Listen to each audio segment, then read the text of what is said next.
Today I'm going to be going over what got my testosterone to the top 1%, 934 specifically, which is outside of the reference range.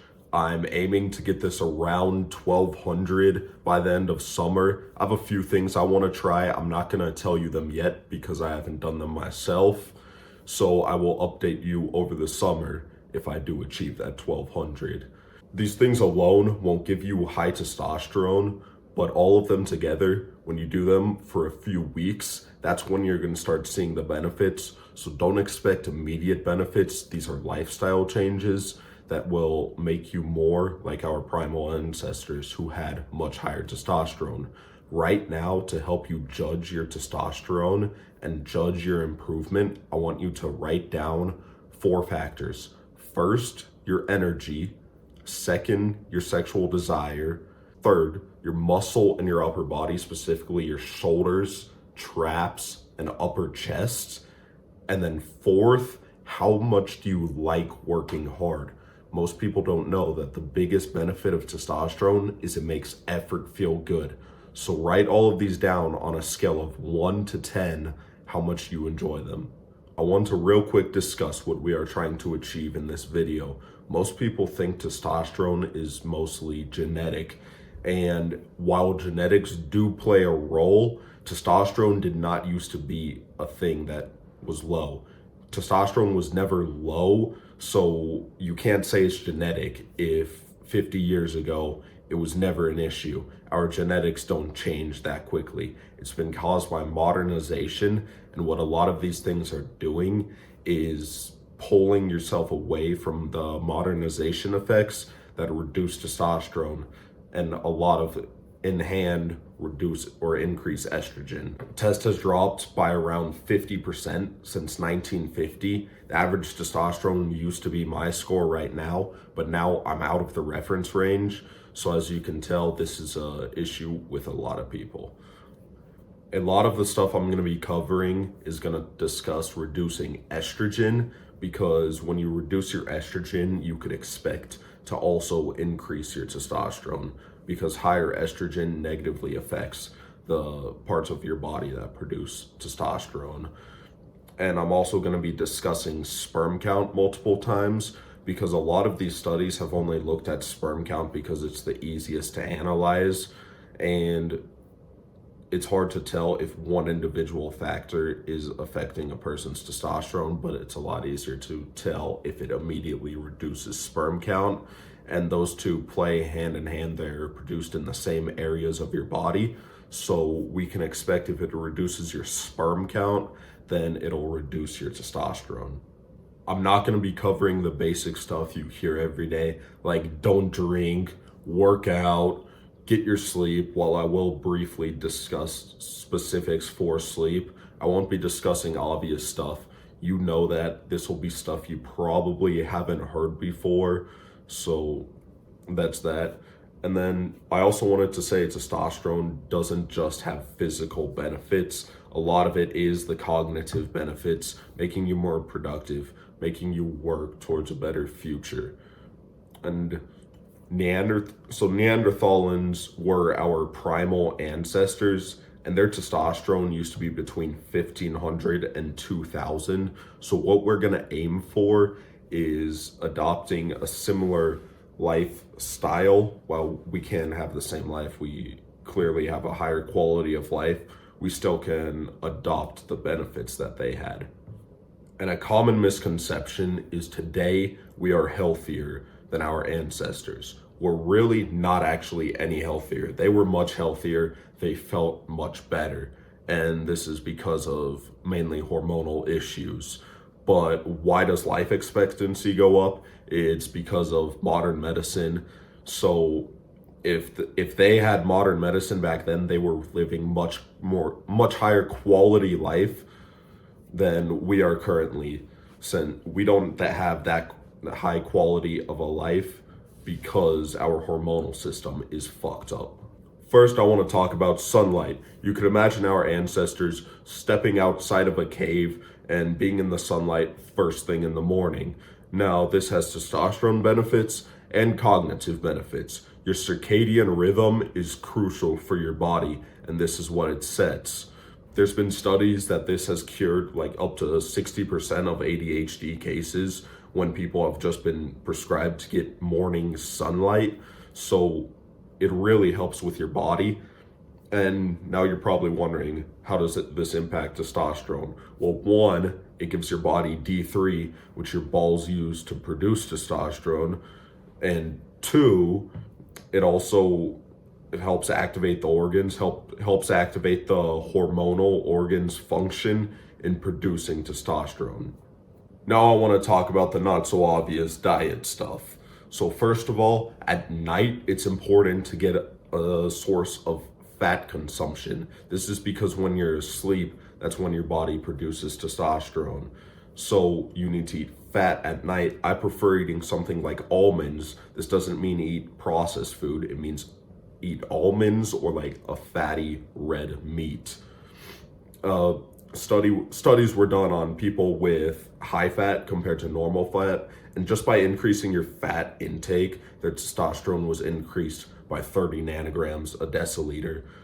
And there's another myth that cholesterol is bad for your body. There's not a single study that's reliable that has shown that cholesterol increases in your blood when you consume it. Cholesterol, when you consume it, your body uses to produce testosterone. So it's crucial to be consuming a good amount of cholesterol.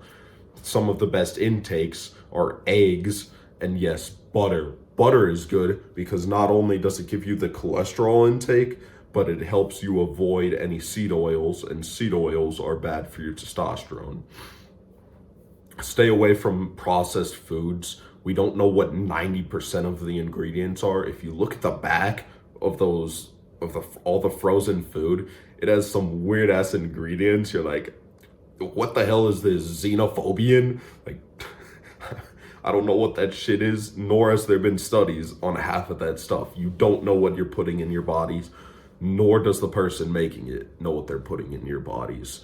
So avoid that, because a lot of this stuff, when it gets studied, it ends up being seen that it reduces your testosterone.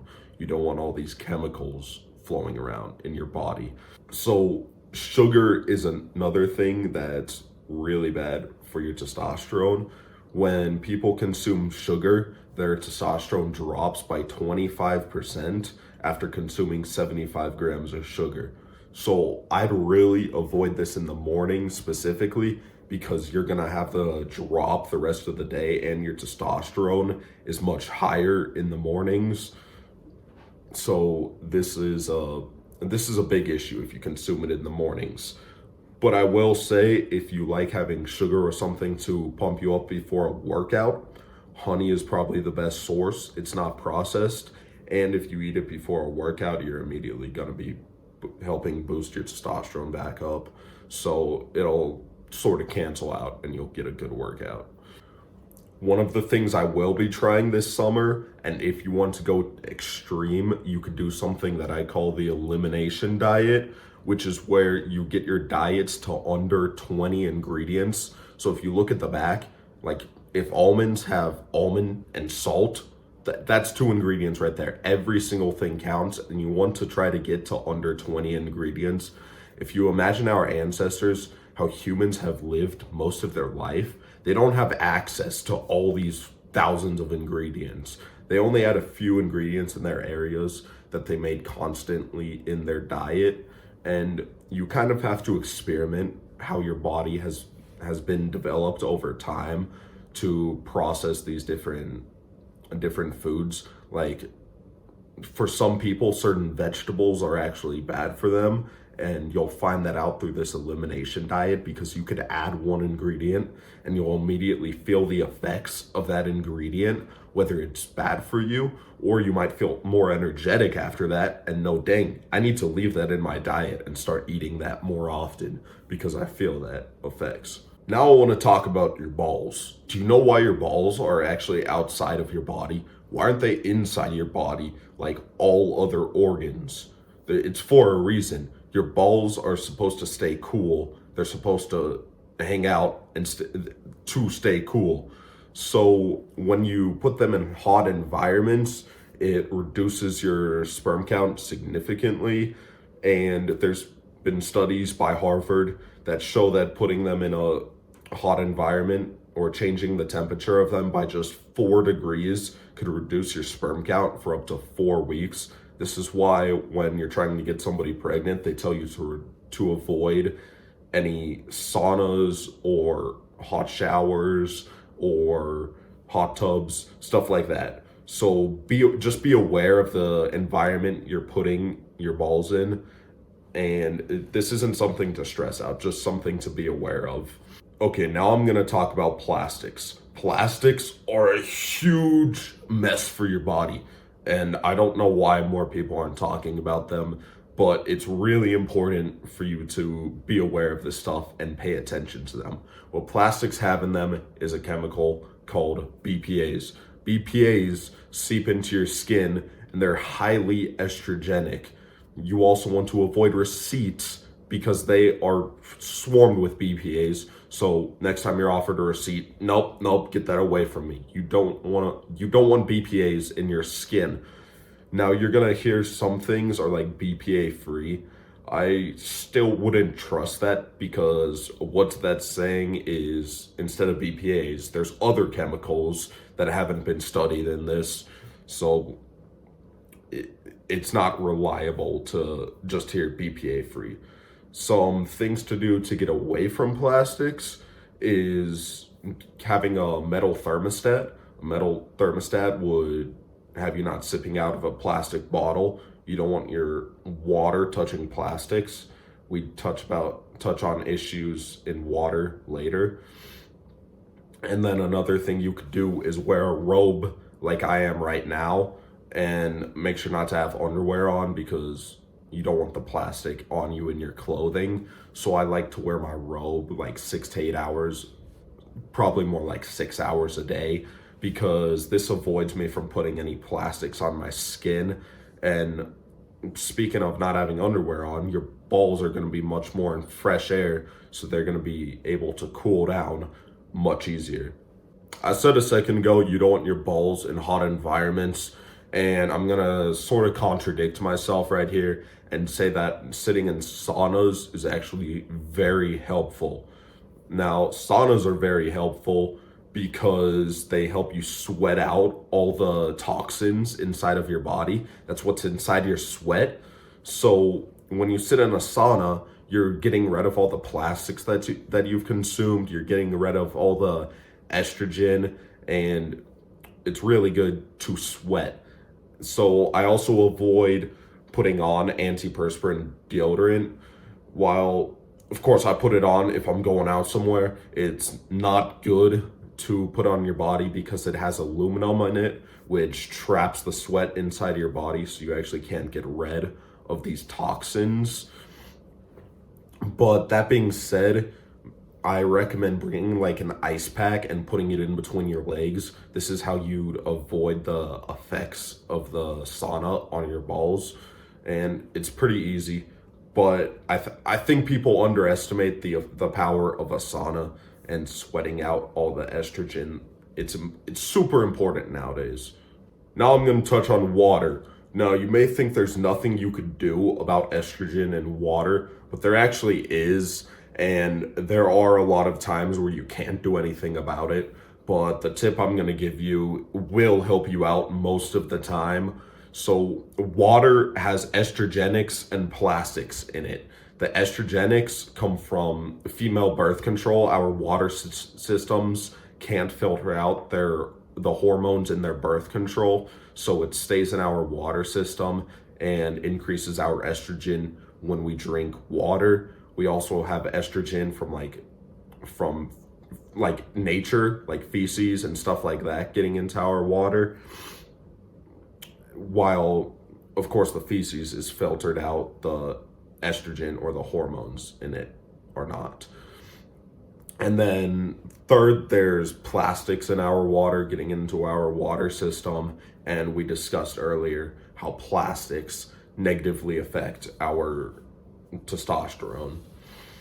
So The best solution for this is buying a reverse osmosis water filter. What this will do is actually filter out the hormones because it's just like that. It's cracked. And that being said, stay hydrated. Don't be scared to drink water in public and anywhere else. Water is super important for your body's functions. So stay hydrated. Don't worry too much about this. Fixing body wash and cologne right now will actually increase your testosterone pretty quickly, and you'd see the small benefit.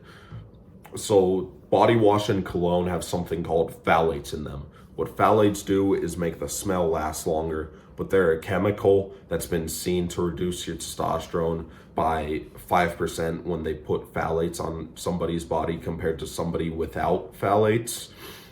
So 5% is a lot more than you realize just by a small thing such as body wash and cologne. So what I recommend doing is buying an all natural body wash, phthalate free. What I do is Everyman Jack because it's the cheapest brand I could find. It's at like Walmart, very cheap. All right, so I'm gonna briefly cover sleep right now. To get the highest sleep quality, you should sleep at the same time every day, which I used to think was impossible. But what helped me a lot was scheduling out my day, just writing down on a piece of paper. Where is it? I'll grab it right here. Writing down everything I'm doing for each day of the week. And that helps you get everything done. Be willing to go to bed because you know you're not worried about anything, and this is also going to reduce your cortisol negatively impacts testosterone, so it's always good to schedule your day. So if you can't get higher quality sleep, I recommend sleeping 9 hours instead of 8, because 8 hours is 8 hours of quality sleep. A lot of people think 8 hours is fine, and then they wake up all tired. That's because you're not getting quality sleep. Now let's get on to supplements. My first supplement is Tongkat Ali.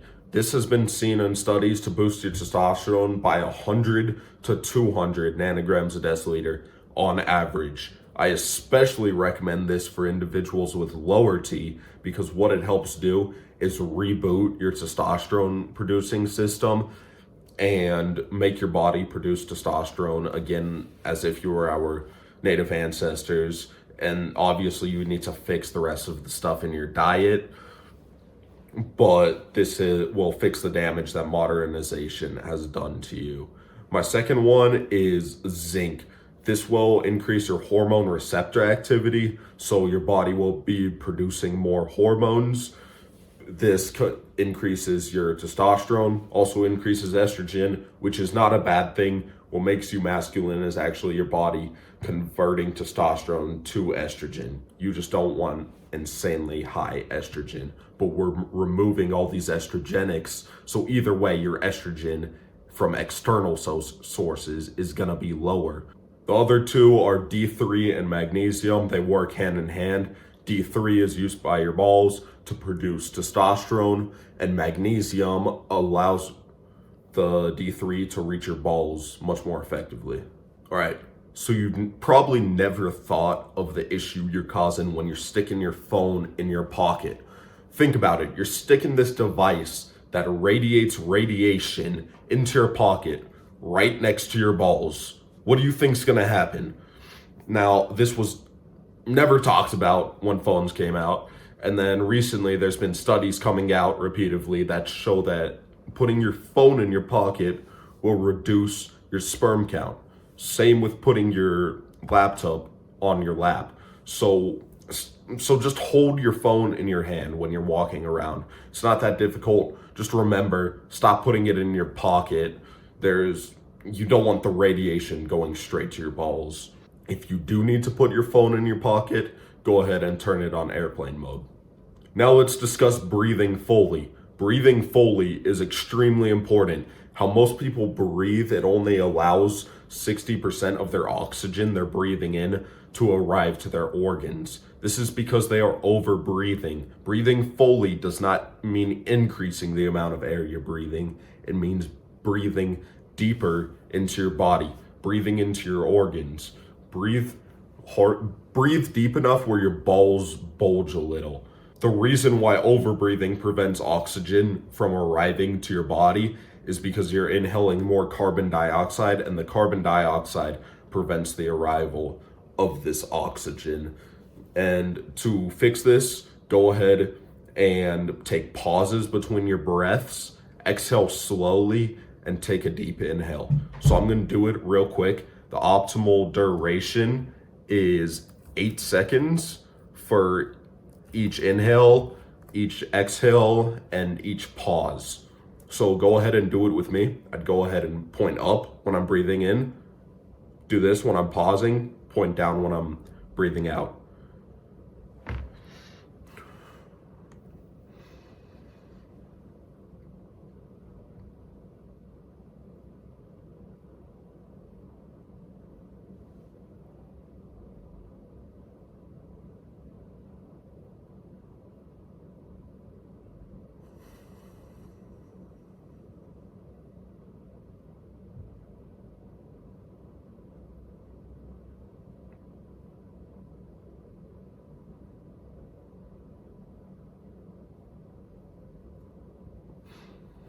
That right there is an optimal breath. I learned that from Dr. Andrew Huberman. You could go ahead and do something called box breathing, which is doing that for just 2 minutes straight, and you're gonna teach your body to do that by only doing that twice a week. If anybody made it this far, I really appreciate you watching this much, and I hope you enjoyed the content. Go ahead, like the video, subscribe. If you have any questions, go ahead and let me know down in the comments. I'd love to help any of you guys out. And good luck optimizing your testosterone.